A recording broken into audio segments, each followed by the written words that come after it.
So y'all, I went to Sonic and tried that new Big Dill Smasher. It's a pretty good burger for fast food. I think I can make a better version right here on the flat top. Let's get to cooking. So the first thing I'm gonna do is get me down a little bit of grilling butter. I don't need much for these burgers. I always like to have a little bit of oiled surface on here. So I've got my 80-20 ground beef portioned into 3-ounce balls. And you just wanna roll them up a little bit. I like to start them right on that flat top and let them start getting a little bit of a crust. So we're gonna spread them out here. I'm gonna do 4 at a time. If you go ahead and smash them now, they tend to wanna stick a little bit. So after about a minute, I'm just gonna roll each one of these little balls over. See, they already start cooking a little bit. So now I'm gonna grab my smasher and I just put a little square of butcher paper right on bottom of it. This is gonna help it not stick. We're gonna go right over that burger.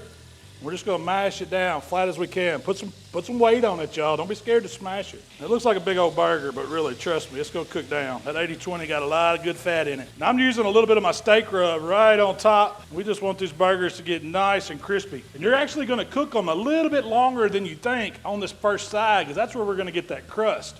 We're gonna flip them after about 3 to 4 minutes. All right, after 4 minutes, I'm just giving them a flip. They've already cooked really good on one side. Don't forget, we gotta season this side too. Same thing, hit it with a little bit of that steak rub. And then what I like to do at this point is go ahead and cheese them up, y'all. We're doing a slice of American cheese on top of each one. And at this point, you gotta get your buns going. Get a little more grilling oil down. And 30 quick seconds when those buns toast up nice, then we're gonna take our burgers. We're gonna double stack them, y'all. And we're going right on that bottom bun.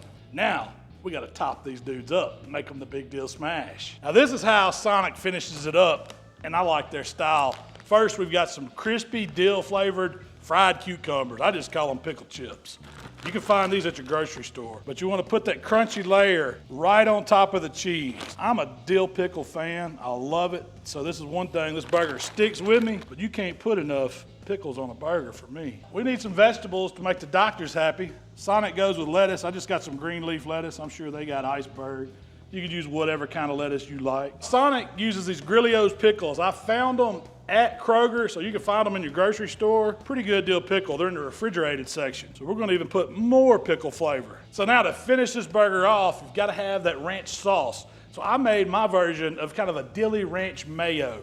Cup of Blue Plate mayonnaise, half a packet of Hidden Valley Ranch seasoning, and then some fresh dill. Finished it off with about 2 teaspoons of that dill pickle juice and let it set for a couple hours in the fridge. So I'm gonna just spread some of this on the top bun. So we got dill on dill on dill on burger, on cheese, on goodness. All right, now the best part, it's Big Dill smashing time. Let's get us a bite.